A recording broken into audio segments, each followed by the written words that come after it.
ನಮಸ್ಕಾರ. ಮುಖ್ಯಾಂಶಗಳು. 25,000 ಕೋಟಿ ರೂಪಾಯಿ ಮೊತ್ತದ ರಫ್ತು ಉತ್ತೇಜನ ಮಿಷನ್. ರಫ್ತುದಾರರಿಗೆ ಹೆಚ್ಚುವರಿ ಸಾಲ ಸೌಲಭ್ಯ ಸಚಿವ ಅಶ್ವಿನಿ ವೈಷ್ಣವ್. ಭಾರತ ಬೋಟ್ಸ್ವಾನಾ ದ್ವಿಪಕ್ಷೀಯ ಸಂಬಂಧ ವೃದ್ಧಿಗೆ ಒತ್ತು. ವಿವಿಧ ವಲಯಗಳಲ್ಲಿ ಪರಸ್ಪರ ಸಹಕಾರಕ್ಕಾಗಿ ಮಹತ್ವದ ಒಪ್ಪಂದ. ರಾಷ್ಟ್ರಪತಿ ದ್ರೌಪದಿ ಮುರ್ಮು. ರೈತರ ಕಲ್ಯಾಣಕ್ಕಾಗಿ ಕೇಂದ್ರದಿಂದ ಹಲವು ಯೋಜನೆ ಜಾರಿ. ಕಬ್ಬಿಗೆ ಸೂಕ್ತ ದರ ನಿಗದಿಪಡಿಸಲು ರಾಜ್ಯ ಸರ್ಕಾರ ವಿಫಲ. ಸಚಿವ ಪ್ರಹ್ಲಾದ್ ಜೋಶಿ. ಮತ್ತು ಮೆಕ್ಕೆಜೋಳ ಖರೀದಿ ಕೇಂದ್ರ ತೆರೆಯಲು ಒತ್ತಾಯ. ಈರುಳ್ಳಿ ಬೆಳೆಗಾರರ ನೆರವಿಗೆ ಧಾವಿಸದ ರಾಜ್ಯ ಸರ್ಕಾರ. ಆರ್ ಅಶೋಕ. ವಾರ್ತೆಗಳ ವಿವರ. ಪ್ರಧಾನಿ ನರೇಂದ್ರ ಮೋದಿ ಅಧ್ಯಕ್ಷತೆಯಲ್ಲಿಂದು ನಡೆದ ಕೇಂದ್ರ ಸಚಿವ ಸಂಪುಟ ಸಭೆಯಲ್ಲಿ 25,000 ಕೋಟಿ ರೂಪಾಯಿ ಮೊತ್ತದ ರಫ್ತು ಉತ್ತೇಜನ ಮಿಷನ್ ಹಾಗೂ ಸಣ್ಣ, ಅತಿಸಣ್ಣ ಮತ್ತು ಮಧ್ಯಮ ಪ್ರಮಾಣದ ಕೈಗಾರಿಕೆಗಳು ಎಂಎಸ್ಎಂಇ ಸೇರಿದಂತೆ ಅರ್ಹ ರಫ್ತುದಾರರಿಗೆ 20,000 ಕೋಟಿ ರೂಪಾಯಿ ಹೆಚ್ಚುವರಿ ಸಾಲ ಸೌಲಭ್ಯ ಕಲ್ಪಿಸಲು ತೀರ್ಮಾನಿಸಲಾಗಿದೆ. ಸಂಪುಟ ಸಭೆಯ ನಂತರ ಕೇಂದ್ರ ವಾರ್ತಾ ಹಾಗೂ ಪ್ರಸಾರ ಖಾತೆ ಸಚಿವ ಅಶ್ವಿನಿ ವೈಷ್ಣವ್ 2025-26ನೇ ಸಾಲಿನ ಬಜೆಟ್ನಲ್ಲಿ ಘೋಷಣೆ ಮಾಡಿರುವಂತೆ ರಫ್ತುದಾರರಲ್ಲಿ ಸ್ಪರ್ಧಾತ್ಮಕತೆ ತರಲು ಈ ತೀರ್ಮಾನ ಸಹಕಾರಿಯಾಗಲಿದೆ. ವಿಶೇಷವಾಗಿ ಎಂಎಸ್ಎಂಇಗಳು ಮೊದಲ ಬಾರಿಗೆ ರಫ್ತು ಮಾಡುವ ಉದ್ದಿಮೆದಾರರು ಹಾಗೂ ಕಾರ್ಮಿಕ ವಲಯಗಳಿಗೆ ಅನುಕೂಲವಾಗುವಂತೆ ಯೋಜನೆ ರೂಪಿಸಲಾಗಿದೆ ಎಂದರು. ಈ ಮಿಷನ್ 2030-31ರ ಹಣಕಾಸು ವರ್ಷದವರೆಗೆ ಜಾರಿಯಲ್ಲಿರುತ್ತದೆ. ರಫ್ತುದಾರರ ಅಗತ್ಯಗಳನ್ನು ಪೂರೈಸುವುದರ ಜೊತೆಗೆ ಜಾಗತಿಕ ವ್ಯಾಪಾರ ಸವಾಲುಗಳನ್ನು ಎದುರಿಸಲು ಅನುಸರಿಸಬೇಕಾದ ಕಾರ್ಯತಂತ್ರಗಳನ್ನು ರೂಪಿಸಲಾಗಿದೆ ಎಂದರು. ಖನಿಜ ಉತ್ಪನ್ನಗಳಾದ ಗ್ರಾಫೈಟ್, ಸೀಜಿಯಂ, ರುಬಿಡಿಯಂ, ಜಿಕ್ರೇನಿಯಂ ಉತ್ಪನ್ನಗಳಿಗೆ ಪ್ರತಿ ಟನ್ಗೆ ರಾಯಲ್ಟಿ ದರವನ್ನು ಕಡಿತ ಮಾಡಲಾಗಿದೆ. ಈ ಉತ್ಪನ್ನಗಳ ಉತ್ಪಾದನೆ ಹೆಚ್ಚಳಕ್ಕೆ ಪ್ರೋತ್ಸಾಹ ನೀಡುವ ಸಲುವಾಗಿ ಈ ಕ್ರಮ ಕೈಗೊಳ್ಳಲಾಗಿದೆ ಎಂದು ಅವರು ತಿಳಿಸಿದರು. रॉयल्टी इंपोज करके रखी हुई थी, उनको रिड्यूस किया गया. पहला है ग्रेफाइट, दूसरा है जिरकोनियम, तीसरा है रुबिडियम और चौथा है सीजियम. इन तीनों पे आज कैबिनेट में फैसला हुआ कि इनके ऊपर जो रॉयल्टी है वो रिड्यूस की जाएगी, जिससे कि इनका प्रोडक्शन बढ़े. और ये सारे के सारे ऐसे एलिमेंट्स हैं जिसका देश में बहुत उपयोग है, खासकर electric vehicle industry, electronics manufacturing industry और स्ट्रैटेजिक सेक्टर्स में, सब में इनका बहुत उपयोग है. तो ये जो फैसला लिया गया है आज, उससे जो नए ब्लॉक्स अभी ऑक्शन होने वाले हैं, ग्रेफाइट, जिरकोनियम, रुबिडियम और सीजियम के नए ब्लॉक्स जो ऑक्शन होने वाले हैं, उसमें अच्छा पार्टिसिपेशन भी आएगा और ओवरऑल प्रोडक्शन को इंक्रीज करने में इससे मदद मिलेगी. ओवरऑल इसके लिए लॉ को अमेंड करने की जरूरत, केवल स्केड्यूल को अमेंड करने की जरूरत है. लॉ के मेन टेक्स्ट में अमेंडमेंट की जरूरत नहीं. ये 3 बड़े फैसले थे साथियों. 2 ದಿನಗಳ ಭೂತಾನ್ ಭೇಟಿಯನ್ನು ಫಲಪ್ರದವಾಗಿ ಪೂರ್ಣಗೊಳಿಸಿದ ನಂತರ ಪ್ರಧಾನಿ ನರೇಂದ್ರ ಮೋದಿ ಇಂದು ಮಧ್ಯಾಹ್ನ ದೆಹಲಿಗೆ ಹಿಂತಿರುಗಿದರು. ಭೂತಾನ್ ನಾಗರಿಕರು ಹಲವು ಮೈಲುಗಲ್ಲಿನ ಕಾರ್ಯಕ್ರಮ ಆಯೋಜಿಸಿದ್ದ ವೇಳೆ ಕೈಗೊಂಡ ಈ ಪ್ರವಾಸ ದ್ವಿಪಕ್ಷೀಯ ಬಾಂಧವ್ಯ ವೃದ್ಧಿಯಲ್ಲಿ ಮಹತ್ವದ್ದು ಎಂದು ತಮ್ಮ ಸಾಮಾಜಿಕ ಜಾಲತಾಣದಲ್ಲಿ ಪ್ರಧಾನಿ ತಿಳಿಸಿದ್ದಾರೆ. ಭೂತಾನ್ನ 4ನೇ ದೊರೆ ಜಿಗ್ಮೆ ಸಿಂಗೈ ವಾಂಗ್ಚುಕ್ ಅವರ 70ನೇ ಜನ್ಮ ವರ್ಷಾಚರಣೆ ಜಾಗತಿಕ ಶಾಂತಿ ಪ್ರಾರ್ಥನಾ ಉತ್ಸವ ಕಾರ್ಯಕ್ರಮದಲ್ಲಿ ಭಾಗಿಯಾಗಿದ್ದು ವಿಶೇಷ. ಇಂಧನ, ಆರೋಗ್ಯ, ಸಂಪರ್ಕ ಸೇರಿದಂತೆ ವಿವಿಧ ವಲಯಗಳಲ್ಲಿ ದ್ವಿಪಕ್ಷೀಯ ಪಾಲುದಾರಿಕೆ ಬಲವರ್ಧನೆ ಒಡಂಬಡಿಕೆಗಳು ಫಲಪ್ರದವಾಗಿವೆ. ಭೂತಾನ್ ದೊರೆ ಜಿಗ್ಮೆ ಖೇಸರ್ ನಾಮ್ಗೇಲ್ ವಾಂಗ್ಚುಕ್ ಅವರು ನೀಡಿದ ಆತಿಥ್ಯಕ್ಕೆ ಆಭಾರಿಯಾಗಿದ್ದೇನೆ ಎಂದು ಪ್ರಧಾನಿ ತಿಳಿಸಿದ್ದಾರೆ. ಭೂತಾನ್ ಪ್ರವಾಸದಿಂದ ದೆಹಲಿಗೆ ಹಿಂದಿರುಗಿದ ಪ್ರಧಾನಿ ನರೇಂದ್ರ ಮೋದಿ ಅವರು ವಿಮಾನ ನಿಲ್ದಾಣದಿಂದ ನೇರವಾಗಿ ಲೋಕನಾಯಕ ಜಯಪ್ರಕಾಶ್ ನಾರಾಯಣ್ ಆಸ್ಪತ್ರೆಗೆ ತೆರಳಿ ಬಾಂಬ್ ಸ್ಫೋಟ ಪ್ರಕರಣದ ಗಾಯಾಳುಗಳ ಕ್ಷೇಮ ವಿಚಾರಿಸಿದರು. ಗಾಯಾಳುಗಳೊಂದಿಗೆ ಮಾತನಾಡಿದ ಪ್ರಧಾನಿ ಶೀಘ್ರ ಗುಣಮುಖರಾಗುವಂತೆ ಹಾರೈಸಿದರು. ಆಸ್ಪತ್ರೆಯ ವೈದ್ಯಾಧಿಕಾರಿಗಳಿಂದ ಚಿಕಿತ್ಸೆ ಕುರಿತು ವಿವರ ಪಡೆದರು.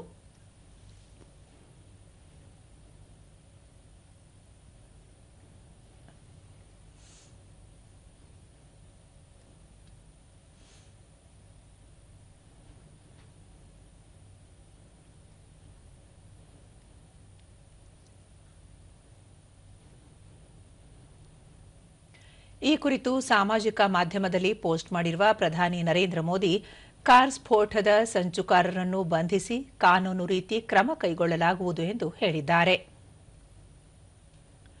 ಕಾರ್ ಬಾಂಬ್ ಸ್ಫೋಟದ ಹಿನ್ನೆಲೆಯಲ್ಲಿ ದೆಹಲಿ ವಿಮಾನ ನಿಲ್ದಾಣದಲ್ಲಿ ಮತ್ತಷ್ಟು ಬಿಗಿ ಭದ್ರತಾ ವ್ಯವಸ್ಥೆಯನ್ನು ಕೈಗೊಳ್ಳಲಾಗಿದೆ. ಈಗಿರುವ ಭದ್ರತಾ ವ್ಯವಸ್ಥೆಗಿಂತಲೂ ಇನ್ನಷ್ಟು ಹೆಚ್ಚು ಬಿಗಿ ಕ್ರಮಗಳನ್ನು ತೆಗೆದುಕೊಳ್ಳಲಾಗಿದೆ. ತಪಾಸಣೆ ಹಾಗೂ ಪರಿಶೀಲನೆಯನ್ನು ತೀವ್ರಗೊಳಿಸಲಾಗಿದೆ. ಈ ಹಿನ್ನೆಲೆಯಲ್ಲಿ ದೆಹಲಿ ಅಂತಾರಾಷ್ಟೀಯ ವಿಮಾನ ನಿಲ್ದಾಣ ನಿಯಮಿತವು ಪ್ರಯಾಣಿಕರು ತಮ್ಮ ನಿಗದಿತ ಪ್ರಯಾಣಕ್ಕೆ ಅನುಗುಣವಾಗಿ ಸಿದ್ಧತೆ ಮಾಡಿಕೊಳ್ಳಬೇಕು. ಕೊನೆ ಕ್ಷಣದ ಅನಾನುಕೂಲತೆಯನ್ನು ತಪ್ಪಿಸಲು ಸಾಕಷ್ಟು ಮುಂಚಿತವಾಗಿಯೇ ವಿಮಾನ ನಿಲ್ದಾಣಕ್ಕೆ ಆಗಮಿಸುವಂತೆ ಸಲಹೆ ನೀಡಿದೆ. ಎಲ್ಲರಿಗೂ ಸುರಕ್ಷಿತ ಮತ್ತು ಸುಗಮ ಪ್ರಯಾಣದ ಅನುಭವ ಖಚಿತಪಡಿಸಿಕೊಳ್ಳಲು ಭದ್ರತಾ ಸಂಸ್ಥೆಗಳು ನಿರಂತರವಾಗಿ ಕೆಲಸ ಮಾಡುತ್ತಿವೆ ಎಂದು ಹೇಳಿದೆ. ಭಾರತ ಬೋಟ್ಸ್ವಾನಾ ದ್ವಿಪಕ್ಷೀಯ ಸಂಬಂಧ ವೃದ್ಧಿಗೆ ಒತ್ತು. ವಿವಿಧ ವಲಯಗಳಲ್ಲಿ ಪರಸ್ಪರ ಸಹಕಾರಕ್ಕಾಗಿ ವಿವಿಧ ಒಪ್ಪಂದ. ರಾಷ್ಟ್ರಪತಿ ದ್ರೌಪದಿ ಮುರ್ಮು ಬೋಟ್ಸ್ವಾನಾ ಪ್ರವಾಸದಲ್ಲಿರುವ ರಾಷ್ಟ್ರಪತಿ ದ್ರೌಪದಿ ಮುರ್ಮು ಅವರು ಆ ದೇಶದ ಅಧ್ಯಕ್ಷ ಡುಮಾ ಬೋಕೋ ಅವರೊಂದಿಗೆ ಗ್ಯಾಬರೋನ್ನಲ್ಲಿಂದು ದ್ವಿಪಕ್ಷೀಯ ಮಾತುಕತೆ ನಡೆಸಿದರು. ಈ ವೇಳೆ ರೈಲ್ವೆ ಮತ್ತು ಜಲಶಕ್ತಿ ಖಾತೆ ರಾಜ್ಯ ಸಚಿವ ವಿ ಸೋಮಣ್ಣ ಹಾಗೂ ಇತರ ಹಿರಿಯ ಅಧಿಕಾರಿಗಳು ಭಾರತೀಯ ನಿಯೋಗದಲ್ಲಿದ್ದರು. ವ್ಯಾಪಾರ ಮತ್ತು ಹೂಡಿಕೆ, ತಂತ್ರಜ್ಞಾನ, ಪುನರ್ ನವೀಕರಿಸಬಹುದಾದ ಇಂಧನ, ಕೃಷಿ, ಆರೋಗ್ಯ, ಔಷಧ, ರಕ್ಷಣೆ, ಕೌಶಲ್ಯ ವೃದ್ಧಿ, ಶಿಕ್ಷಣ, ಸಾಮರ್ಥ್ಯ ನಿರ್ಮಾಣ, ಡಿಜಿಟಲ್ ತಂತ್ರಜ್ಞಾನ ಸೇರಿದಂತೆ ವಿವಿಧ ಕ್ಷೇತ್ರಗಳಲ್ಲಿನ ಸಹಕಾರದ ಕುರಿತು ಸಮಾಲೋಚನೆ ನಡೆಯಿತು. ವಿವಿಧ ಒಪ್ಪಂದಗಳಿಗೆ ಉಭಯ ನಾಯಕರು ಸಹಿ ಹಾಕಿದರು.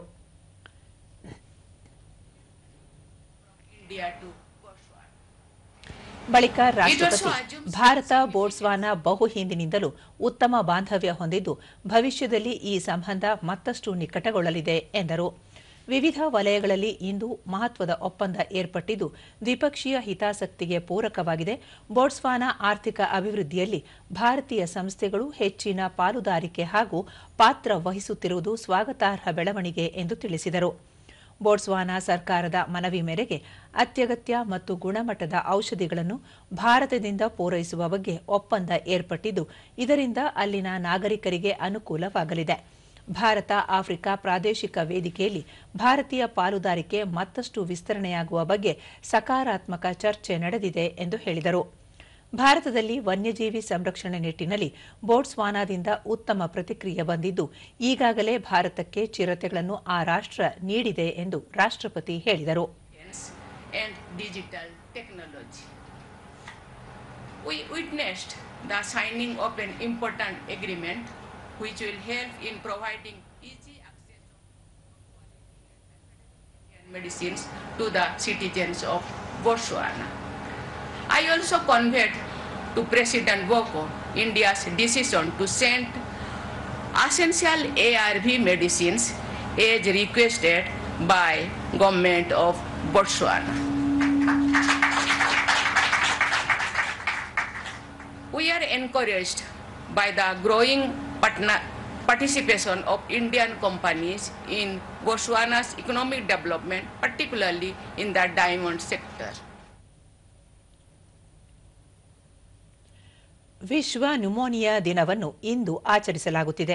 ನ್ಯುಮೋನಿಯಾ ಒಂದು ಗುಣಪಡಿಸಬಹುದಾದ ಹಾಗೂ ತಡೆಗಟ್ಟಬಹುದಾದ ಕಾಯಿಲೆಯಾಗಿದ್ದು ಇದರಿಂದ ಪ್ರತಿ ಮಗುವನ್ನು ಸಂರಕ್ಷಿಸಲು ಸರ್ಕಾರ ಬದ್ಧವಾಗಿದೆ ಎಂದು ಕೇಂದ್ರ ಆರೋಗ್ಯ ಸಚಿವ ಜೆಪಿ ನಡ್ಡಾ ಹೇಳಿದ್ದಾರೆ. ಮಕ್ಕಳಲ್ಲಿ ನ್ಯುಮೋನಿಯಾ ತಡೆಗಟ್ಟುವ ನಿಟ್ಟಿನಲ್ಲಿ ಕೇಂದ್ರ ಸರ್ಕಾರ ಯಶಸ್ವಿಯಾಗಿ ನ್ಯುಮೋನಿಯಾ ತಡೆಯಲು ಸಾಮಾಜಿಕ ಜಾಗೃತಿ ಕಾರ್ಯಕ್ರಮ ಸಾನ್ಸ್ ಯೋಜನೆ ಜಾರಿಗೊಳಿಸಿದೆ. ನ್ಯುಮೋನಿಯಾ ಇಲ್ಲದಿದ್ದರೆ ಬಾಲ್ಯ ಸಮರ್ಪಕ ಎಂಬುದು ಈ ಯೋಜನೆಯ ಧ್ಯೇಯವಾಕ್ಯ ಎಂದು ಅವರು ಹೇಳಿದ್ದಾರೆ. ಸಂಕಷ್ಟಕ್ಕೆ ಸಿಲುಕಿರುವ ರಾಜ್ಯದ ಕಬ್ಬು ಬೆಳೆಗಾರರ ಹಿತರಕ್ಷಣೆ ಮಾಡುವಲ್ಲಿ ಕಾಂಗ್ರೆಸ್ ಸರ್ಕಾರ ಸಂಪೂರ್ಣ ವಿಫಲವಾಗಿದೆ. ಕಬ್ಬಿಗೆ ಸೂಕ್ತ ದರ ನಿಗದಿಪಡಿಸುವಲ್ಲಿ ಮೀನಾಮೇಷ ಎಣಿಸುತ್ತಿದ್ದು ಅನಗತ್ಯವಾಗಿ ಕೇಂದ್ರ ಸರ್ಕಾರದ ವಿರುದ್ಧ ಟೀಕೆ ಮಾಡಲಾಗುತ್ತಿದೆ ಎಂದು ಕೇಂದ್ರ ಹೊಸ ಮತ್ತು ನವೀಕರಿಸಬಹುದಾದ ಇಂಧನ ಖಾತೆ ಸಚಿವ ಪ್ರಹ್ಲಾದ್ ಜೋಶಿ ಆರೋಪಿಸಿದ್ದಾರೆ. ಕಬ್ಬು ಬೆಳೆಗಾರರ ಬೇಡಿಕೆಗಳಿಗೆ ಕೂಡಲೇ ಸ್ಪಂದಿಸಬೇಕು. ಕಬ್ಬು ಖರೀದಿಗೆ ರಾಜ್ಯ ಸರ್ಕಾರದಿಂದ ರಾಜ್ಯ ಸಲಹಾದಾರ ಎಸ್ಎಪಿ ಘೋಷಣೆ ಮಾಡದೇ ಇರುವುದರಿಂದ ರೈತರು ತೊಂದರೆಗೆ ಸಿಲುಕಿದ್ದಾರೆ ಎಂದು ಹೇಳಿದರು. ಈ ಕುರಿತು ಮುಖ್ಯಮಂತ್ರಿ ಸಿದ್ದರಾಮಯ್ಯ ಅವರಿಗೆ ಸುದೀರ್ಘ ಪತ್ರ ಬರೆದಿರುವ ಅವರು ಕೇಂದ್ರ ಸರ್ಕಾರ ರೈತರ ಕಲ್ಯಾಣಕ್ಕಾಗಿ ಹಲವಾರು ಕ್ರಮಗಳನ್ನು ಕೈಗೊಂಡಿದೆ. ಕಬ್ಬು ಖರೀದಿಗೆ ನ್ಯಾಯಯುತ ಹಾಗೂ ಲಾಭದಾಯಕ ದರ ನಿಗದಿಪಡಿಸಲಾಗಿದೆ. ಎಸ್ಎಪಿ ದರ ಹೆಚ್ಚಿಸಲು ರಾಜ್ಯ ಸರ್ಕಾರಗಳಿಗೆ ಸ್ವಾತಂತ್ರ್ಯವಿದೆ. ಆದರೂ ರಾಜ್ಯ ಸರ್ಕಾರ ಈ ನಿಟ್ಟಿನಲ್ಲಿ ಯಾವ ಕ್ರಮವನ್ನು ಕೈಗೊಂಡಿಲ್ಲ ಎಂದು ಹೇಳಿದರು. ರಾಜ್ಯಾದ್ಯಂತ ಮೆಕ್ಕೆಜೋಳ ಖರೀದಿ ಕೇಂದ್ರಗಳನ್ನು ಕೂಡಲೇ ತೆರೆಯಬೇಕೆಂದು ವಿಧಾನಸಭೆ ವಿರೋಧ ಪಕ್ಷದ ನಾಯಕ ಆರ್ ಅಶೋಕ ಸರ್ಕಾರವನ್ನು ಒತ್ತಾಯಿಸಿದ್ದಾರೆ. ಬೆಂಗಳೂರಿನಲ್ಲಿಂದು ಅವರು ಮೆಕ್ಕೆಜೋಳ ಬೆಳೆದ ರೈತರು ಖರೀದಿ ಕೇಂದ್ರಗಳನ್ನು ತೆರೆಯುವಂತೆ ಸರ್ಕಾರದ ಮೇಲೆ ಒತ್ತಾಯ ಮಾಡುತ್ತಾ ಬಂದಿದ್ದರೂ ಅವರ ಬೇಡಿಕೆಗೆ ಸರ್ಕಾರ ಸ್ಪಂದಿಸುತ್ತಿಲ್ಲ. ಈ ಧೋರಣೆಯನ್ನು ಕೈಬಿಟ್ಟು ಕೂಡಲೇ ಖರೀದಿ ಕೇಂದ್ರಗಳನ್ನು ತೆರೆಯಬೇಕು, ಇಲ್ಲದಿದ್ದಲ್ಲಿ ಹೋರಾಟ ಅನಿವಾರ್ಯವಾಗುತ್ತದೆ ಎಂದು ಹೇಳಿದ್ದಾರೆ. ಈರುಳ್ಳಿ ಬೆಲೆ ಕುಸಿತದಿಂದ ಬೆಳೆಗಾರರು ಕಂಗಾಲಾಗಿದ್ದಾರೆ. ಇಂತಹ ಪರಿಸ್ಥಿತಿಯಲ್ಲಿ ಸರ್ಕಾರ ಅವರ ನೆರವಿಗೆ ಧಾವಿಸಬೇಕು. ತಮ್ಮದು ರೈತಪರ ಸರ್ಕಾರ ಎಂದು ಪದೇ ಪದೇ ಹೇಳುವ ಮುಖ್ಯಮಂತ್ರಿ ಸಿದ್ದರಾಮಯ್ಯ ಈ ಬಗ್ಗೆ ಗಮನಹರಿಸದೇ ಇರುವುದು ಸರಿಯಲ್ಲ ಎಂದು ಅಸಮಾಧಾನ ವ್ಯಕ್ತಪಡಿಸಿದರು. ಅದನ್ನ ರಾಜ್ಯ ಸರ್ಕಾರ ಮಾಡ್ತಾ ಇಲ್ಲ. ಇವತ್ತು ರೈತರ ಬೆಳೆದ ಬೆಳೆಗಳು ಕರ್ನಾಟಕದಲ್ಲಿ ಬೆಲೆ ಇಲ್ಲದೆ ರಸ್ತೆಗಳಲ್ಲಿ ಚೆಲ್ತಾ ಇದ್ದಾರೆ. ನಾನು ಕಳೆದ ಬಾರಿನೂ ಕೂಡ ಕಳೆದ 15 ದಿನದೂ ಕೂಡ ನಾನು ಸರ್ಕಾರಕ್ಕೆ ಎಚ್ಚರಿಕೆಯನ್ನ ಕೊಟ್ಟಿದ್ದೆ. ಆ ಸಂದರ್ಭದಲ್ಲಿ ಇಮಿಡಿಯೇಟ್ ಆಗಿ ನಾಳೆಯಿಂದನೇ ಮಾಡ್ತೀನಿ ಅಂದ್ರು. ಆದ್ರೆ ಇದುವರೆಗೂ ಮೆಕ್ಕೆಜೋಳ ಖರೀದಿಯಲ್ಲಿ ಈರುಳ್ಳಿ ಎಲ್ಲ ಬೆಲೆ ಕಳ್ಕೊಂಬಿಟ್ಟಿದೆ, ರಸ್ತೆಗಳಲ್ಲೆಲ್ಲ ಬಿಸಾಕ್ತಾ ಇದ್ದಾರೆ. ಇಂಥ ಸಂದರ್ಭದಲ್ಲಿ ರೈತರ ನೆರವಿಗೆ ಬರಬೇಕು ರಾಜ್ಯ ಸರ್ಕಾರ, ಆದ್ರೆ ಬರ್ತಾ ಇಲ್ಲ. ಬಿಹಾರ ವಿಧಾನಸಭಾ ಚುನಾವಣೆಯಲ್ಲಿ ಎನ್ಡಿಎ ಗೆಲುವು ಸಾಧಿಸಲಿದೆ ಎಂದು ಎಲ್ಲ ಸಮೀಕ್ಷೆಗಳು ಹೇಳುತ್ತಿವೆ. ಬಿಹಾರದಲ್ಲಿ ನಕ್ಸಲ್ ಚಟುವಟಿಕೆಯನ್ನು ನಿಯಂತ್ರಿಸಲು ಕೇಂದ್ರ ಗೃಹ ಸಚಿವರು ಕ್ರಮ ಕೈಗೊಂಡಿದ್ದಾರೆ.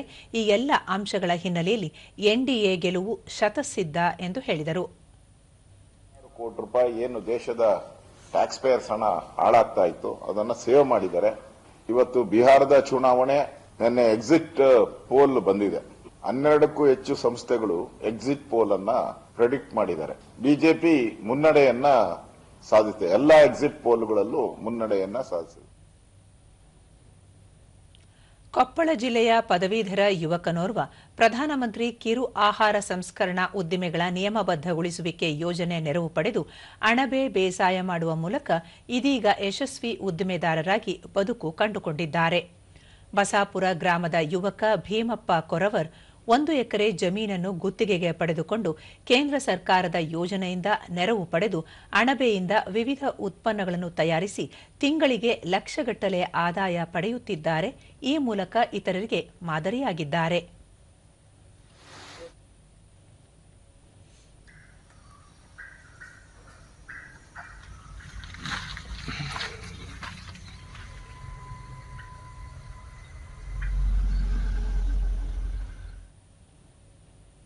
ದೂರದರ್ಶನದೊಂದಿಗೆ ಭೀಮಪ್ಪ ಕೊರವರ್ ಕೇಂದ್ರ ಸರ್ಕಾರದ ಯೋಜನೆಯ ಲಾಭ ಪಡೆದುಕೊಂಡು ಅಣಬೆಯಿಂದ ಪೌಡರ್, ಚಕ್ಕುಲಿ, ಹಪ್ಪಳ, ಉಪ್ಪಿನಕಾಯಿ ತಯಾರಿಸುವ ಮೂಲಕ ಉತ್ತಮ ಲಾಭ ಗಳಿಸುತ್ತಿರುವುದಾಗಿ ತಿಳಿಸಿದರು.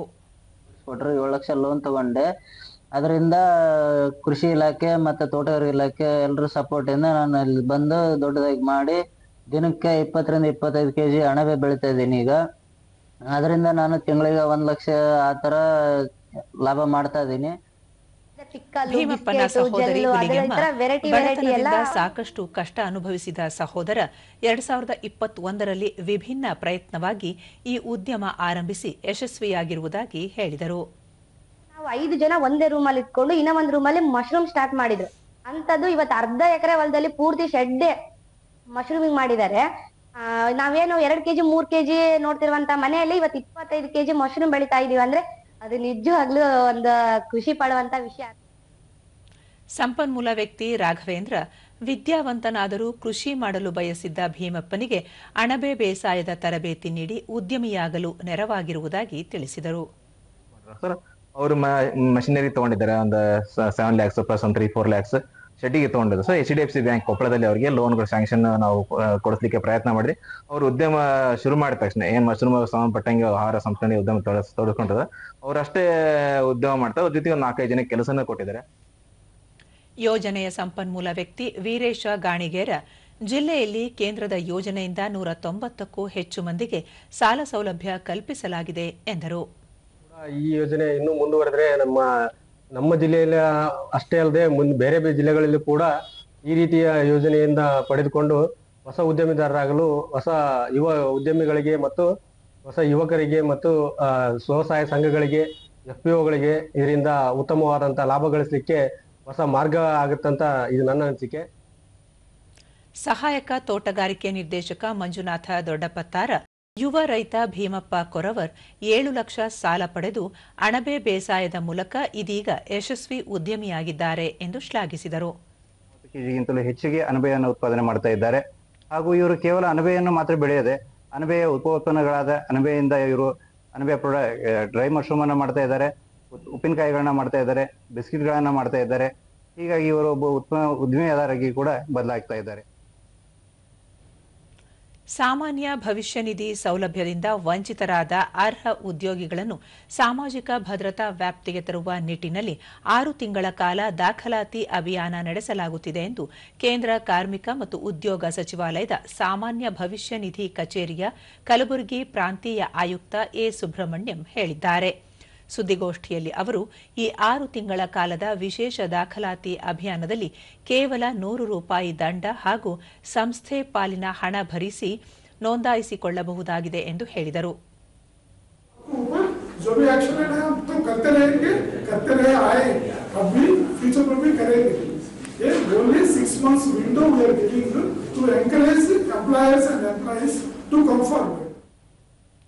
ಬಳಿಕ ದೂರದರ್ಶನದೊಂದಿಗೆ ಅವರು ಕಲಬುರಗಿ, ಬೀದರ್, ಯಾದಗಿರಿ, ವಿಜಯಪುರ ಜಿಲ್ಲೆಗಳಲ್ಲಿ ಬಹುತೇಕ ಕಂಪನಿಗಳು ತಮ್ಮ ನೌಕರರನ್ನು ಭವಿಷ್ಯ ನಿಧಿ ವ್ಯಾಪ್ತಿಗೆ ಒಳಪಡಿಸಿಲ್ಲ. ಇದರಿಂದ ಸರ್ಕಾರದಿಂದ ಸಿಗಬಹುದಾದ ಸೌಲಭ್ಯದಿಂದ ನೌಕರರು ವಂಚಿತರಾಗುತ್ತಿದ್ದಾರೆ.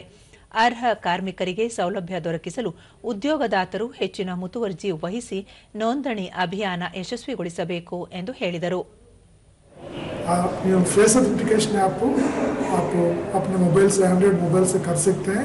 उसका आसान प्रोसीजर हम विस्तार रूप से नेट में भी दे दिया है, तो आप एक बार देख के वो अपने घर से ही आप सबमिट कर सकते हैं.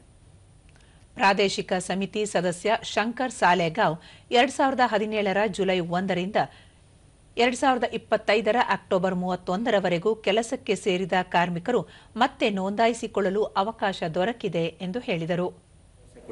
ಕೆಲವು ಸ್ಕೀಮ್ಗಳು ಲಾಂಚ್ ಮಾಡಿದ್ದಾರೆ. ಆಮೇಲೆ 2017ರಿಂದ 2025ರವರೆಗೂ ಕೂಡ ಯಾರು EPFO ಸದಸ್ಯರಾಗಲು ವಂಚಿತರಾಗಿರ್ತಾರೆ ಅವರಿಗೂ ಕೂಡ ಮತ್ತೆ ಎನ್ರೋಲ್ಮೆಂಟ್ ಮಾಡಲಿಕ್ಕೆ ಅವಕಾಶ ಮಾಡಿಕೊಟ್ಟಿದ್ದಾರೆ. ಸರ್ದಾರ್ ವಲ್ಲಭಭಾಯಿ ಪಟೇಲ್ ಅವರ 150ನೇ ಜನ್ಮ ದಿನಾಚರಣೆ ಅಂಗವಾಗಿ ಚಿತ್ರದುರ್ಗದಲ್ಲಿಂದು ಏರ್ಪಡಿಸಿದ್ದ ಏಕತಾ ನಡಿಗೆಗೆ ಸಂಸದ ಗೋವಿಂದ ಕಾರಜೋಳ ಚಾಲನೆ ನೀಡಿದರು. ನಡಿಗೆಯಲ್ಲಿ ಮೇರಾ ಭಾರತ್ ಸ್ವಯಂ ಸೇವಕರು, NCC ಕೆಡೆಟ್ಗಳು, NSS ಸ್ವಯಂ ಸೇವಕರು, ಕ್ರೀಡಾಪಟುಗಳು, ಶಾಲಾ ಕಾಲೇಜು ವಿದ್ಯಾರ್ಥಿಗಳು ಪಾಲ್ಗೊಂಡಿದ್ದರು. ಪಾದಯಾತ್ರೆ ನಗರದ ಪ್ರಮುಖ ರಸ್ತೆಗಳ ಮೂಲಕ ಒನಕೆ ಓಬವ್ವ ಕ್ರೀಡಾಂಗಣ ತಲುಪಿತು.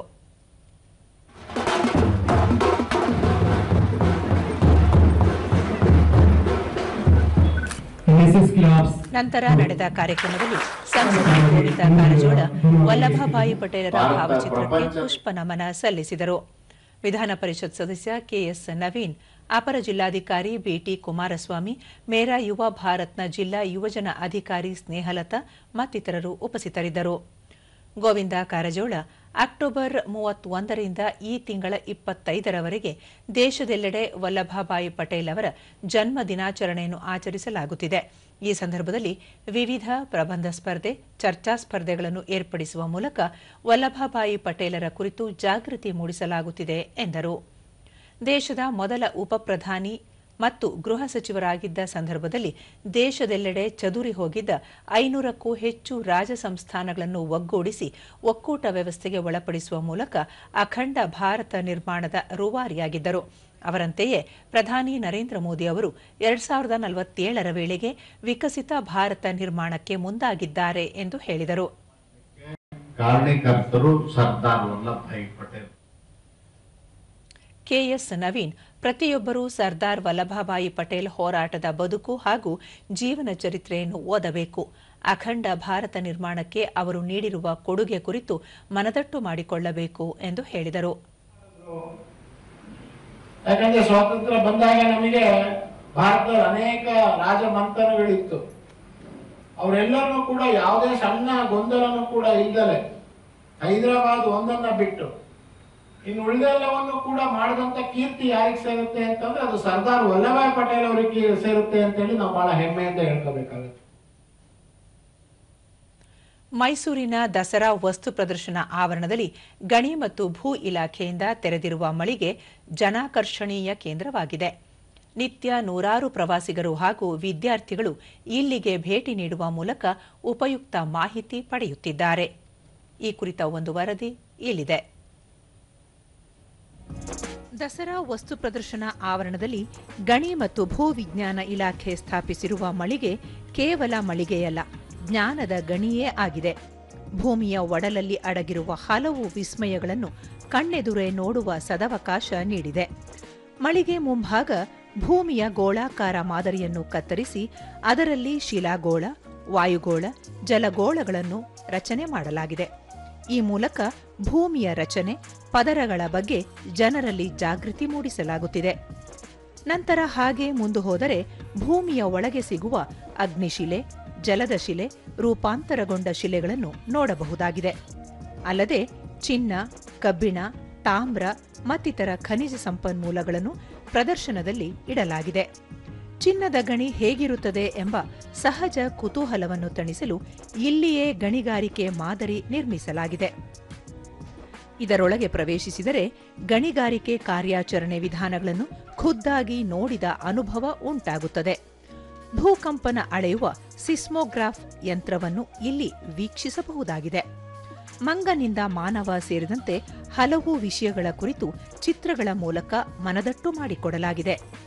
ನಿತ್ಯ ನೂರಾರು ಪ್ರವಾಸಿಗರು ಹಾಗೂ ವಿದ್ಯಾರ್ಥಿಗಳು ಇಲ್ಲಿಗೆ ಭೇಟಿ ನೀಡುತ್ತಿದ್ದು ಈ ಎಲ್ಲ ವಿಸ್ಮಯಗಳನ್ನು ಕಣ್ತುಂಬಿಕೊಳ್ಳುವ ಮೂಲಕ ಸಂತಸ ವ್ಯಕ್ತಪಡಿಸುತ್ತಿದ್ದಾರೆ. ದೂರದರ್ಶನದೊಂದಿಗೆ ವಿದ್ಯಾರ್ಥಿ ಚಿರಂತ್ ವಿವಿಧ ಬಗೆಯ ಕಲ್ಲುಗಳು ಹಾಗೂ ಶಿಲೆಗಳನ್ನು ಪ್ರದರ್ಶನದಲ್ಲಿ ಇಡಲಾಗಿದ್ದು ಇವುಗಳಿಂದ ಏನೆಲ್ಲ ಅನುಕೂಲ ಸಾಧ್ಯ ಎಂಬ ಬಗ್ಗೆ ಮಾಹಿತಿ ತಿಳಿಯಿತು ಎಂದರು. ಇಲ್ಲಿ ಭೂ ವಿಜ್ಞಾನ ಅಂತ ಇದೆ ಅಲ್ವಾ, ಅಲ್ಲಿ ನಾನು ಫಸ್ಟ್ ಒಳಗೋದಾಗ ಅಲ್ಲಿ ಮೌಂಟನ್ದು ಏನಪ್ಪ ಹೊಡೆದಾಗ ಅದು ಒಳಗೆ ಇರುವ ಕಲ್ಲೆಲ್ಲ ನಾನು ನೋಡಿದೆ. ಅವಾಗ ನನಗೆ ತುಂಬಾ ಇಷ್ಟ ಆಯಿತು.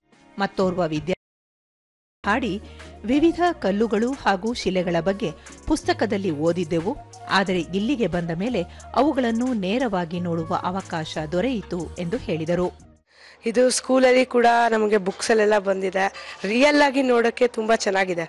ರಿಯಲ್ ಆಗಿ ನಾವು ಯಾವತ್ತೂ ನೋಡಿರಲಿಲ್ಲ. ಟೀಚರ್ ಬರೀ ಎಕ್ಸ್ಪ್ಲೇನ್ ಮಾಡ್ತಿದ್ದು ಮಾತ್ರ ನೋಡಿದ್ದು. ಇವಾಗ ರಿಯಲ್ ಆಗಿ ನೋಡಿದಾಗ ತುಂಬ ಖುಷಿಯಾಗಿ ಚೆನ್ನಾಗಿದೆ, ಹೇಗಿದೆ, ಅದು ಹೆಲ್ ಬಂತು ಅಂತ ಮ್ಯಾಮ್ ಕೂಡ ಚೆನ್ನಾಗಿ ಎಕ್ಸ್ಪ್ಲೇನ್ ಮಾಡಿದ್ರು. ತುಂಬ ಚೆನ್ನಾಗಿದೆ. ವಿದ್ಯಾರ್ಥಿನಿ ತನ್ವಿ ಭೂಮಿ ಒಳಗೆ ಅಡಗಿರುವ ವಿಸ್ಮಯಗಳನ್ನು ತಿಳಿಯಲು ಸಾಧ್ಯವಾಯಿತು. ಇದರಿಂದ ವಿದ್ಯಾಭ್ಯಾಸಕ್ಕೆ ಹೆಚ್ಚಿನ ಅನುಕೂಲವಾಗಲಿದೆ ಎಂದು ಹೇಳಿದರು. ಇಲ್ಲಿ ಬಂದಾದ್ಮೇಲೆ ಸುಮಾರಷ್ಟು ವಿಚಾರಗಳು ತಿಳ್ಕೊಳಂಗಾಯ್ತು. ರಾಕ್ಸ್ ಬಗ್ಗೆ ಕಲ್ತ್ವಿ ಅಂಡ್ ಅರ್ತ್ ಬಗ್ಗೆನೂ ಸುಮಾರಷ್ಟು ಕಲ್ತಿದ್ವಿ. ಆಮೇಲೆ ಹೊಸ ಹೊಸ ರಾಕ್ಸ್ ಅದು ನಾವು ಹೆಸರು ಕೇಳಿರಲಿಲ್ಲ, ಇಲ್ಲಿ ಬಂದು ನೋಡಿದ್ವಿ. ತುಂಬಾ ಚೆನ್ನಾಗಿದೆ. ದೀಪ್ತಿ ಪ್ರೌಢ ಶಿಕ್ಷಣದ ಭೂಗೋಳದಲ್ಲಿ ಬರುವ ಎಲ್ಲ ವಿಷಯಗಳ ಬಗ್ಗೆ ಇಲ್ಲಿ ಉಪಯುಕ್ತ ಮಾಹಿತಿ ದೊರೆಯಿತು ಎಂದು ಹೇಳಿದರು. ಇಲ್ಲಿ ಜಿಯೋಗ್ರಫಿನಲ್ಲಿ ಏನೇನು ಕಲ್ತಿದ್ವಿ ಅದೆಲ್ಲ ಇರುತ್ತೆ. ನಮಗೆ ಏನೇನು ರಾಕ್ಸ್ ಬಗ್ಗೆ ಮ್ಯಾಮ್ ಹೇಳ್ಕೊಟ್ಟಿರ್ತಾರೆ ಅದನ್ನು ಇಲ್ಲಿ ನೋಡಿದ್ವಿ. ಅರ್ತ್ ಬಗ್ಗೆನೂ ತಿಳ್ಕೊಂಡ್ವಿ, ಅರ್ತಲ್ಲಿ ಏನೇನಿರುತ್ತೆ ಅಂತ. ಚೆನ್ನಾಗಿತ್ತು. ಶಿಕ್ಷಕಿ ಸೌಮ್ಯ ಪ್ರದರ್ಶನ ತುಂಬಾ ಉಪಯುಕ್ತವಾಗಿದ್ದು ಸಂಶೋಧನೆ ನಡೆಸಲು ಹೆಚ್ಚಿನ ನೆರವಾಗಲಿದೆ ಎಂದು ಹೇಳಿದರು. ಗಣಿಗಾರಿಕೆಗೆ ಸಂಬಂಧಿಸಿದಂತೆಯೇ ಸಾರ್ವಜನಿಕ ಹಿತಾಸಕ್ತಿ ಮೊಕದ್ದಮೆಯನ್ನ ಮತ್ತು ಪರಿಸರ ಸಂರಕ್ಷಣೆಯಲ್ಲಿ ಗಣಿಗಾರಿಕೆಗಳ ಪಾತ್ರ ಏನು, ಸೊ ಇದ್ರ ಬಗ್ಗೆನೇ ನಾನು ವಿಶೇಷವಾದ ಸಂಶೋಧನೆಯನ್ನ ಮಾಡ್ತಾ ಇದ್ದೀನಿ. ಸೊ ಹಾಗಾಗಿ ನನ್ನಂಥ ಹಲವಾರು ಸಂಶೋಧಕರಿಗೆ ಹಾಗೂ ಸಂಶೋಧನೆಯ ಮೂಲಕ ಜನಗಳಿಗೆ ನಾವು ವಿಷಯಗಳನ್ನು ತಲುಪಿಸೋದಕ್ಕೆ ಈ ಥರದ ಕೆಲವೊಂದು ಪ್ರದರ್ಶನಗಳು ನಮಗೆ ತುಂಬ ಅನುಕೂಲ ಆಗುತ್ತೆ. ಗಣಿ ಮತ್ತು ಭೂ ವಿಜ್ಞಾನ ಇಲಾಖೆ ಜಂಟಿ ನಿರ್ದೇಶಕಿ ಡಾಕ್ಟರ್ ಲಕ್ಷ್ಮಮ್ಮ ವಿದ್ಯಾರ್ಥಿಗಳಿಗೆ ಅನುಕೂಲವಾಗುವ ದೃಷ್ಟಿಯಿಂದ ಈ ಮಳಿಗೆಯನ್ನು ತೆರೆಯಲಾಗಿದೆ ಎಂದು ಹೇಳಿದರು. 1ನೇ ಕ್ಲಾಸಿಂದ ಅವರು ರಿಸರ್ಚ್ ಮಾಡ್ತಕ್ಕಂಥ ಲೆವೆಲ್ಗೆ ಹೋದಾಗ ಭೂಮಿ ಅಂದರೆ ಏನು, ಭೂಮಿನಲ್ಲಿ ಸಿಗ್ತಕ್ಕಂಥ ಖನಿಜಗಳು ಯಾವ್ದ್ಯಾವುದು, ಆ ಖನಿಜಗಳನ್ನು ಯಾವ್ಯಾವ ರೀತಿಯಲ್ಲಿ ಮನುಷ್ಯ ತನ್ನ ದಿನನಿತ್ಯದ ಬಳಕೆನಲ್ಲಿ ಬಳಸ್ತಾನೆ ಅಂತಕ್ಕಂಥ ಪೂರ್ಣ ಅಮೂಲಾಗ್ರವಾದಂಥ ಒಂದು ಮಾಹಿತಿಯನ್ನು ನಾವು ಕೊಟ್ಟಿದ್ದೀವಿ. 1ನೇ ಕ್ಲಾಸ್ ಮಗು ಕೂಡ ಬಂದ್ರೂ ಕೂಡ ಇಲ್ಲಿ ಒಂದು ಕಲ್ಲನ್ನು ಅಥವಾ ಸೆಡಿಮೆಂಟ್ರಿ, ಮೆಟಮಾರ್ಫಿಕ್, ಇಗ್ನಿಯಸ್ ಅಂತಕ್ಕಂಥ ಶಿಲೆಗಳನ್ನು ಅದು ಗಮನಿಸುತ್ತೆ. ವಸ್ತು ಪ್ರದರ್ಶನ ಪ್ರಾಧಿಕಾರದ ಅಧ್ಯಕ್ಷ ಆಯುಬ್ ಖಾನ್ ವಿದ್ಯಾರ್ಥಿಗಳ ಜ್ಞಾನಾರ್ಜನೆ ವೃದ್ಧಿಯಲ್ಲಿ ಈ ಮಳಿಗೆ ಮಹತ್ವದ ಪಾತ್ರ ವಹಿಸಿದೆ ಎಂದು ಹೇಳಿದರು. ನಮ್ಮ ಭೂಮಿಯಲ್ಲಿ ಯಾವ್ಯಾವ ರೀತಿಯ ಕಲ್ಲುಗಳಿರ್ತದೆ ಮತ್ತು ಅದನ್ನು ಉಪಯೋಗಿಸೋದು ಯಾವ ರೀತಿ ಉಪಯೋಗಿಸ್ಕೋಬೋದು, ಯಾವ್ಯಾವ ಕಲ್ಲು ಯಾವ್ಯಾವುದಕ್ಕೆ ಉಪಯೋಗ ಆಗ್ತದೆ, ಇದರಿಂದ ಭೂಮಿಗೂ ನಮ್ಮ ಜೀವನಕ್ಕೂ ಏನು ಸಂಬಂಧಗಳಿವೆ, ಇದೆಲ್ಲ ವಿಶೇಷವಾಗಿ ಒಂದೊಂದು ಪದನೂ ಅಲ್ಲಿ ತಿಳಿಸ್ಕೊಟ್ಟ. ಅದ್ಭುತವಾದ ಸ್ಟಾಲ್ಸ್ಗಳನ್ನು ಹಾಕೋರು ಇಲ್ಲಿ. ಅದನ್ನ ಮುಖಾಂತರ ನಾವು ವಿದ್ಯಾರ್ಥಿಗಳಿಗೆ ಒಳ್ಳೆ ಇನ್ಫಾರ್ಮೇಶನ್ಸ್ ಕೊಡ್ತಾ ಇದ್ದೀವಿ. ಒಟ್ಟಾರೆ ಈ ಪ್ರದರ್ಶನ ಮಳಿಗೆಯಿಂದ ವಿದ್ಯಾರ್ಥಿಗಳು ಸಾಕಷ್ಟು ಪ್ರಯೋಜನ ಪಡೆದಿದ್ದು ಮುಂದೆಯೂ ಇಂತಹ ಕಾರ್ಯಕ್ರಮಗಳಿಗೆ ಸರ್ಕಾರ ಮುಂದಾಗಬೇಕು ಎಂಬುದು ಜನರ ಒತ್ತಾಸೆಯಾಗಿದೆ. ಕಾರವಾರದ ಐಎನ್ಎಸ್ ಕದಂಬದಲ್ಲಿ ಭಾರತೀಯ ನೌಕಾಪಡೆಯ ನೂತನ ನೇಮಕಾತಿ ಕೇಂದ್ರ ಸ್ಥಾಪಿಸಲಾಗಿದ್ದು ಇದು ದೇಶದ 10ನೇ ನೌಕಾ ನೇಮಕಾತಿ ಕೇಂದ್ರವಾಗಿದೆ. 2026ನೇ ಸಾಲಿನ ಅಗ್ನಿವೀರ್ ತಂಡದ 2ನೇ ಹಂತದ ನೇಮಕಾತಿ ಪ್ರಸ್ತುತ ಪ್ರಗತಿಯಲ್ಲಿದ್ದು ಇದೇ 15ರವರೆಗೆ ನಡೆಯಲಿದೆ. ನೂತನ ಕೇಂದ್ರ ಉದ್ಘಾಟನೆ ಸಂದರ್ಭದಲ್ಲಿ ನೌಕಾಪಡೆಯ ದೆಹಲಿ ಕೇಂದ್ರ ಕಚೇರಿ ಹಾಗೂ ಪಶ್ಚಿಮ ವಲಯದ ಮುಂಬೈ ಕಚೇರಿಯ ಸೇನಾಧಿಕಾರಿಗಳು ಭಾಗವಹಿಸಿದ್ದರು. ಕಾರವಾರದಲ್ಲಿ ನೂತನ ನೇಮಕಾತಿ ಕೇಂದ್ರ ಆರಂಭದಿಂದ ಕರ್ನಾಟಕ, ಗೋವಾ ಮತ್ತು ಮಹಾರಾಷ್ಟ್ರ ದಕ್ಷಿಣ ಭಾಗದ ಆಕಾಂಕ್ಷಿ ಯುವಜನರಿಗೆ ಅನುಕೂಲವಾಗಲಿದೆ. ಕೊನೆಯಲ್ಲಿ ಮತ್ತೊಮ್ಮೆ ಮುಖ್ಯಾಂಶಗಳು. 25,000 ಕೋಟಿ ರೂಪಾಯಿ ಮೊತ್ತದ ರಫ್ತು ಉತ್ತೇಜನ ಮಿಷನ್, ರಫ್ತುದಾರರಿಗೆ ಹೆಚ್ಚುವರಿ ಸಾಲ ಸೌಲಭ್ಯ ಸಚಿವ ಅಶ್ವಿನಿ ವೈಷ್ಣವ್. ಭಾರತ ಬೋಟ್ಸ್ವಾನಾ ದ್ವಿಪಕ್ಷೀಯ ಸಂಬಂಧ ವೃದ್ಧಿಗೆ ಒತ್ತು, ವಿವಿಧ ವಲಯಗಳಲ್ಲಿ ಪರಸ್ಪರ ಸಹಕಾರಕ್ಕಾಗಿ ಮಹತ್ವದ ಒಪ್ಪಂದ, ರಾಷ್ಟ್ರಪತಿ ದ್ರೌಪದಿ ಮುರ್ಮು. ರೈತರ ಕಲ್ಯಾಣಕ್ಕಾಗಿ ಕೇಂದ್ರದಿಂದ ಹಲವು ಯೋಜನೆ ಜಾರಿ, ಕಬ್ಬಿಗೆ ಸೂಕ್ತ ದರ ನಿಗದಿಪಡಿಸಲು ರಾಜ್ಯ ಸರ್ಕಾರ ವಿಫಲ, ಸಚಿವ ಪ್ರಹ್ಲಾದ್ ಜೋಶಿ. ಮೆಕ್ಕೆಜೋಳ ಖರೀದಿ ಕೇಂದ್ರ ತೆರೆಯಲು ಒತ್ತಾಯ, ಈರುಳ್ಳಿ ಬೆಳೆಗಾರರ ನೆರವಿಗೆ ಧಾವಿಸದ ರಾಜ್ಯ ಸರ್ಕಾರ, ಆರ್ ಅಶೋಕ. ನಮ್ಮ ವಾರ್ತಾ ಪ್ರಸಾರವನ್ನು ನೀವು ಡಿಡಿ ಚಂದನ ನ್ಯೂಸ್ ಯೂಟ್ಯೂಬ್, ಎಕ್ಸ್ ಖಾತೆ, ಇನ್ಸ್ಟಾಗ್ರಾಂ, ಫೇಸ್ಬುಕ್ ಹಾಗೂ ವಾಟ್ಸ್ಆಪ್ ಮೂಲಕವೂ ವೀಕ್ಷಿಸಬಹುದು. ಇಲ್ಲಿಗೆ ಇಂದಿನ ವಾರ್ತಾ ಪ್ರಸಾರ ಮುಕ್ತಾಯವಾಯಿತು. ಸತ್ಯ, ಸಮರ್ಥ, ಸಂಪೂರ್ಣ ಸುದ್ದಿಗಾಗಿ ವೀಕ್ಷಿಸಿ ಚಂದನ ವಾರ್ತೆ. ನಮ್ಮ ಮುಂದಿನ ವಾರ್ತಾ ಪ್ರಸಾರ ನಾಳೆ ಬೆಳಿಗ್ಗೆ 7:30 ನಮಸ್ಕಾರ.